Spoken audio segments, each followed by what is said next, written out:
دكتور محمد حامد الدين أسباتني سرتفكيتي كان عامك إنه أبو أمار الكافوتني كانوا خنتا هياكم. الله أكبر.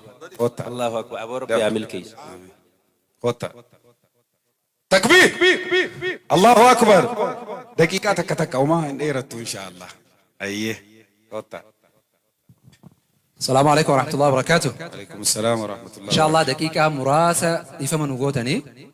خناية تقول لما فاولتين دي بنو دقيقة مراسة كفا كانوا بسنم بربانا كتابنا خنا كمل كاوف نموته هدوتو إرتي هرماته سكنتان خنا كدوغوموف إن شاء الله إسانيف تلايا بكم تي خنو بربانا دقيقة سدين دكا كانوا بسنم بربادا دران درسي أبا حواسا أبا كتابة خنا خنته بابا خينيا شيخ أمين إبرو غلطون فنا حركة شيخ محمد حامد الدين الراكنا فرطان إن شاء الله. الله أكبر. الله أكبر. ما شاء الله. الله أكبر. الله أكبر. الله أكبر. شامل بدزي زي كان أخون. إتيان سودان أبا والتجيت استهاني سجنتاتنا كندي سودان خان صادق نور أبا تنشة. زيو كويو. أيه قال تمام بابا جزاكم الله. إتيان سودان سجنتا خنا ملكيسو كيستي قودة قدا خان كبن مسينسا شاف أوروميا خانتهن أستاذ غالي مختار. الله أكبر. الله أكبر. الله أكبر. نمني بيلوي فكار سكالين نجرت. إتيان سودان حمزة شيخ أحمد. الله أكبر. الله أكبر. إن شاء الله حمزة بكبواني أوكي زكريا نفور أسن حمزة بكبواتي نفور إن شاء الله. إتيان سودان نبيل أحمد. نبيل أحمد إن شاء الله. نبيل بكبوران حاجي عبد اللطيف النفور إن شاء الله. نبيل أحمد. إتيان سودان أستاذ خينيا أستاذ هيدر كدير. الله أكبر. أستاذ هيدر كدير يو إسام بهاني جراتن أستاذ غالي نفور بكبو إن شاء الله. الله أكبر. إتيان سودان عبد الرزاق محمد. عبد الرزاق محمد. إيه. آيه بكبوان ثاني بانكي رامسر رانا نتوكو نفور أو عبد الرزاق رفيجرا. هياك. الله أكبر. إتيان سودان جماعة نانو شجر. جماعة شجر إسام بكبوي خنوفودو وبلي سخينيا زكريا تا إن شاء الله. جماعة شجر. ما شاء الله. زكريا. الله أكبر. الله أكبر. آيه أيتيانو عبد العزيز أحمد. عبد العزيز أحمد. عبد العزيز أحمد إسام بكبوي خنوفودو حاجي عبد اللطيف ما تعمل إن شاء الله. حاجي عبد اللطيف النفودا. إتيان سودان آدم عبد الله. ما شاء الله. بكبوي خنوفودو عبد الرزاق بانكي رامس. الله أكبر. الله أكبر. إتيان سودان جمال أحمد. جمال أحمد بكبوي خنوفودو أحمد هاشم. أحمد هاشم. إتيان سودان شيخ جمال علي. شيخ جمال علي بكبوران خنوفودو دكتور محمد صالح إن شاء الله.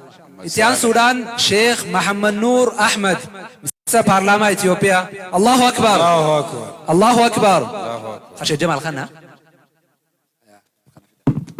أيه. شيخ محمد نور أيه. إتيان سودان إديرا خينيا في كتابة خنا جل كبر راي قلي بري سودان قسم قويا خنا ملكي سودان يوتي كاتباتي لما جيتوري وبلي سخينيا إنجينير جابر حسين. جابر حسين إن شاء الله. جزاك الله خير. انجرو. جابر بكبوي نمني نفودو مبارك نفاتو مبارك. إتيان سودان وبلي سخينيا مصعب شيخ جابر. مصعب شيخ جابر.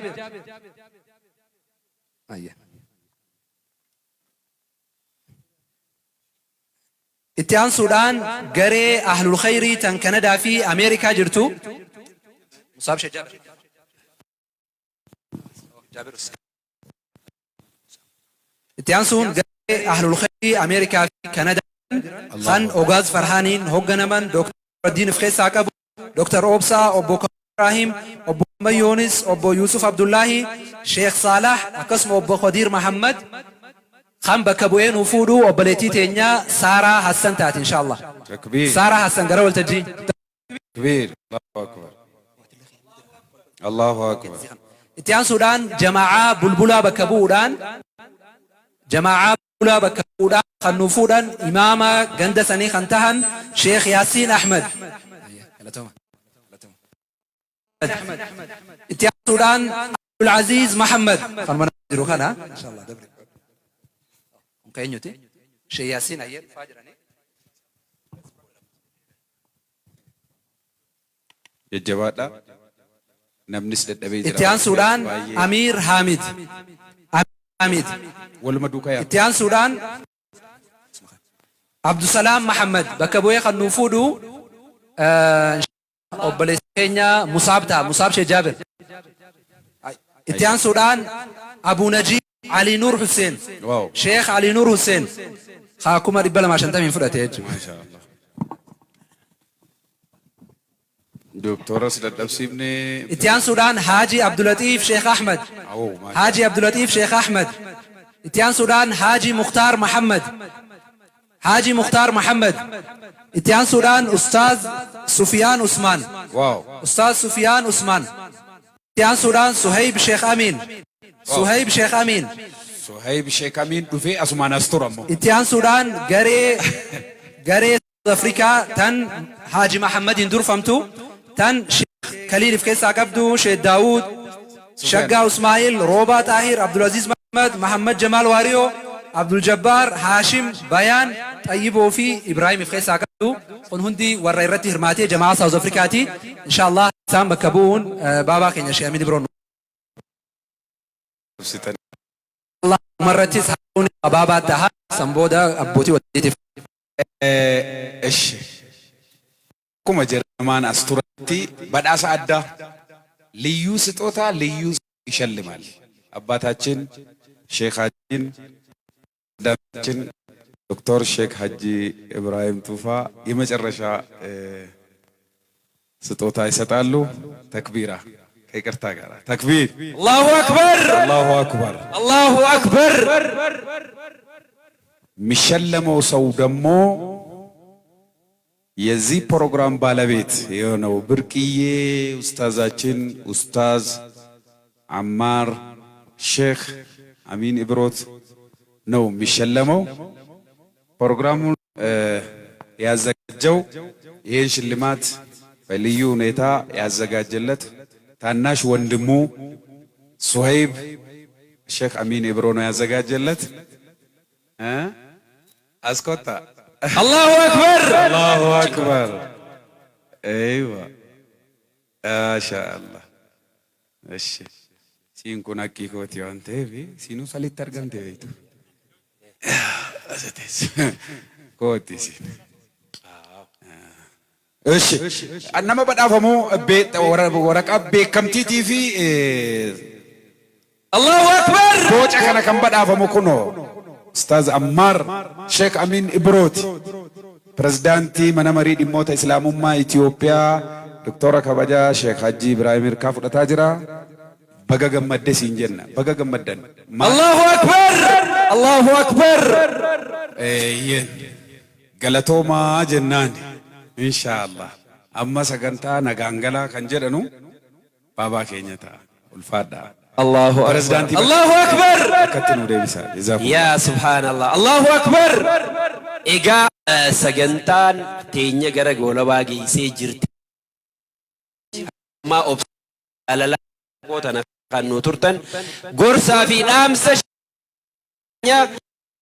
كيفني جرت مرادنا تفضل أستاذ بسم الله الحمد لله السلام على رسول الله صلى الله عليه وسلم السلام ورحمة الله وبركاته وان تكتك إفما واي بروتوكولا يا مرتي هنكنا كبا سني إفما إسنغا فدا نموني أرى أستي أرقمتن هندي خيسنو غلطوما إسنين جيتشو بربادا والتجين تنودو إسنا كانت تنبريتشيني إمبريد دوتوري غيان كوني أناف غيا إلمان كياتي غيا أني نموما فين توري قدفتشا إسلاماتي يرو الدورة دي بياتوري وراد لدي إسلاما نقدفته غيا نرى غيا يوليتي ياتي غيا خنا وسو أكنات دفتني بريچو باتني أني فيزا خيشاين قبا تريدو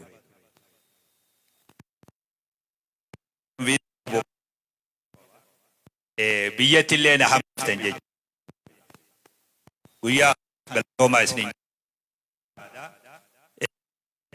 Mirya Ammaar waan galanni isaa rabbi isaa haa galchuu isaa haa guddisuu isinilleen akka du'aayin haa gootaniif barbaada. Imala ani waa guyyaa haasaa kiyyaa anniin akkasit naa beekaa. Guyyaa namaa haasawuun arrabni kiyyaa hiikaadha malee guyyaa tiyyaa ni hokkola. Takkaa miidiyaa tokko gubbatti aan ta'illee takkaa dubbadheen beeku. Miidiyaa ufillee nin qabaa beeku. Guyyoo amanni ayyaanni wayita ga'e miidiyaa 3-4tu natti dhufa. Si keessummeessin ajanii. Ani warra lafaati malee warra qilleensarraatii mitii jeen. Har'a immoo dirqiin Ammaar kiyyaatu as baase. Amna imala da'awaadhaa amata 20 kophaatiyya imale. Amata 20tti aanu immoo maatiitiyya wajji imale. Kanaafuu ilmaan kiyyaa guyyaa iida soomanaa salaateetiin bayaan. Namni iida managgala ani immoo alatti hin deemu. Guyyaa iida Arafaa udhiyyaa qalee odoo isiin dhidhiitattu biraan bayee deema. Namni immoo managgala ani alatti deema. Guyyaa ijoolleen tiyya eebbifamtu ani guyyaa ijoolleen tiyya Qur'aana eebbifamtu markaza Ibnu Kathiir ani biyya Ameerikaa jira. Kan kiyya karraa boodaa sheekonni keenya Sheek Hajjii faan dhaqan mata duree eebbifame ani Yugaandaa jira. Maatiitun wajji imalee baltitun imalati faami imala maatii keessoo haadha Ammaar imalatana isiitu na wajji imale isiin narra imale yoo janni mala ani diinii fi jiraadhaa naan jette. Ani kanin jiraadhu diinii fi malee duudhaa fi mitii. Ammaar kiyya ka xiqqaa umraa yani isaa taa'u. Mannilleen kiraadha. Anillee waa humaa waan sibira dhiisulleen qabu. Akka jeen umrii gaafa san abata 19 biran dabrudu. Rabbi Ismaa'il Ibrahim Haajaraa itti dhiibe.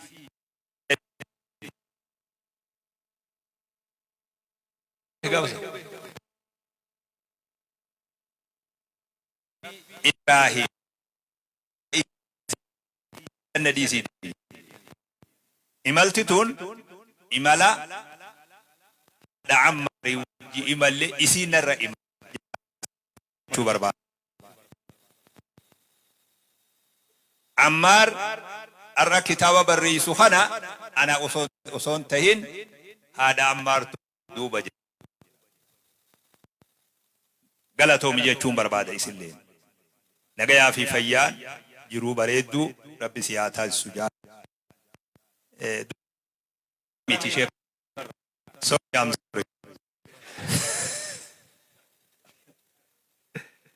dhugaa jirtuutu tana. Itti aansee ani haqiiqatti ani Amiin Ibroot akkasi beekaat. Innillee gowwoomu namma waan arraaqnallee hin gowwoomu. Ani hiriyaan tiyya ganda keenya jimaatumatu jirti. Akkasii beek silaa isaanuma wajjin hin tumadhaan illee ni beek. Qooda Rabbii ta'ee Rabbiin fedhii isaatiin ulamaa'ii kana dura na dhaabe malee ani silaa nama tokko kaduruu khalaas jiruun illeen kuttee jimaatumatu biyya taargeessan jimaa hogga ilkeen dadhaba mooyyeen tumatu. Sanumaa beek waan an taasiseemi waan Allah taasise. Galatan ummata khiyyaratti himadhulleen qabu'an. Waa tokkollee waan isaanii godhelleen jiru.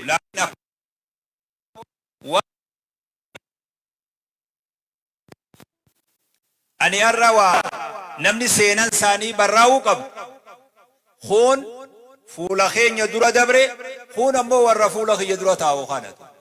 Akkasi beekaatu. Warri seenaa barreessan qabu warri seenan isaanii barraa'uu qabu. Warra fuula kiyya dura taa'u ulamaa'ota kanatu. Ammoo osoo wanni kun guyyaa kiyya ta'uu baate wanni nan juu galatoomni Ammaar ilmi xiqqaa lafaa keessa dhalatee daawaa keessa guddate gatii ulamaa'ii beeytee seenaa barreessuuf galatoomi namni si boodan barreessu hedduutu dhufa jechuun yaadaan ja'a sila. Kitaabni kun kitaaba san gartee ni kutee kitaabni. Kitaabni kun gama suurallee isin hin garsiisu. Ani suuraa tanallee waa maxxansaa hin jenne akkasii akkanaa beeytan. Kitaabni kun har'a nama Amiin Ibroo beeku kanaatu kitaaba kana qaraa jee anillee waa haga sunda gowwaan ta'utu. Ammoo guyyaa tokko guyyaa kitaabni kun qara'amuutu dhufatu. Isin har'a Allahu akbar ma itti ja'a li'annahu wajjii jirra wanni ana namni guyyaa ati qamisa xiqqaa tokko qamisa shuumoo hajennuun dur gaafa nuti ijoollee shuumoo itti qicannu asiin ol qabne butaantinis jalan jirtu yookaan ol qabne akkuma rabbi beeku beeku. Namni nama huccuu san uffatee deemu arge odoo inni samiirrallee bararee waan sayyaadha gaafa inni daaraa keessa daaraa ofirraa danda'u sayyaadha. Ani amma kitaaba kana ittuma naa gammadoo keessa gara malee kitaabni kun haqaraamu har'aa naa katabi seenaaf hin siin jaan waan amiin ta'eefiini. Kitaabni kun yeroon inni qara'amu ni dhufa inshaallah. Fuula dura qara'ama. Waan hin gammadurra kitaabni kun barruun irraa Ammaar barreesse barruu fuula dura as deemtu hedduun hubanti jechuu kajeela an gammachuun tiyya saniif namoota waan irraa kataban qabu dhugumaa waan irraa kataban qabu warra qabrii dabre malee warra lubbuun jiru warra waan irraa barreessan qabuutu jira. Wanni ilma xiqqaan eegalame nama hedduu seenaan qabne irraa barreeffame kun nama guddaadhaan nama guddarraa barreeffamuu kajeela. Kanaafuu tarkaanfiin ijoolleen teenya ulfina aalima fiitiif ulfina kennitee seenaa isaa barreessitu seenuun an akka nama daawaa godhuu tokkotti naaf gammachuudha. Rabbiin jazaa gurguddoo isin haa kafalu. Kana olillee deemuun barbaadu. Warri har'a asin dhuftanii bakki isin hanqattee teessan kun hundinuu galatooma isiniin ja'a. Ijoolleen addaraashaatu nu dura banaa tahaa ja'anii galma xiqqaa fudhatan isin quban qaban galaana kanatu. Akkasiif akka kun nu mudate waan hin dhiifama isin gaafadhu dogoggora har'a hanqina tokko hamana kana keessatti argame. Namoota faraqaan isan gayinillee ta'ee namoota ni yaamna ja'anii ijoollee yaamina balleessite tahee maqaan isaan dhawaminillee tahee hanqina mana kana keessatti argame hunda anaatu dogoggora fudhata akka dhiifama naa gootan isin gaafadha. Guyyaan irraa akka dhani umrii hangaafellee xoorataan teenye na taasise. Allahu akbar. Xoorataan kabachiise jeetiin adaama galee dubbiin natti oowwite. Arrammoo kuni akka guyyaa tokko gadi teenye na godhe kun. Kunillee buloona natti dabalee jechuudha. Kanaafuu galatooma jazaaka isin haa kafalu shamarran as jirtanii fi warreen haawwan warreen obboleeyyan kiyyaa hundi keessanuu ulamaa'onni warreen dargaggoota hundinuu galatooma isinin jaa ifaajee teessan jazaa rabbi isin haa kafalu anilleen kafaluu hin danda'u jazaa rabbi isin haa kafalu isinin jaa galatooma akka abbaa maatii tiyyarraa bakka bu'ee galatooma isinin jechuu barbaada. Assalaamu alaykum wa rahmatullahi wa barakaatuh. Alaykum assalam. Allahu akbar. Allahu akbar. Allahu akbar. Amma namoo akka utsa kan sochoone namni hunduutuun sochooyin keessummaa kabajaa abbaa keenyaa Dr. Sheikh Haji Ibrahim Tufa pirezidaantii mana marii dhimmoota Islaamaatii fi jiloota qaama isaanii wajji dhufe jila isaaniitii wajjin akka duran